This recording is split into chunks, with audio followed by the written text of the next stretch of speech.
দেখতে আপনারা এখানে কোনো আটকে দিতে আমি যাইতাম ভিতরে। আমি সাধারণ মানুষ হিসেবে ঢুকছি। উনি কোনো মিডিয়া করবি না ভিতরে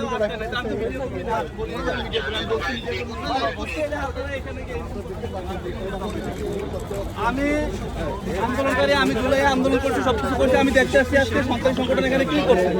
এটা তো এখানে আটক করার মানে কি, আপনার আটক করার মানে কি বলবেন? এই যে ভাই এটা তো আমার কথা, সেখানে তো কোনো বিষয় নেই যে আমি এরকম কোনো কিছু দেখি আমার জায়গা আমাদের কাছে যাবো না ভাই। আমাকে নিয়ে যান, আমাকে নিয়ে যান, উনি তো যাবো না, উনি তো জুলাই সব আমাকে নিয়ে যান।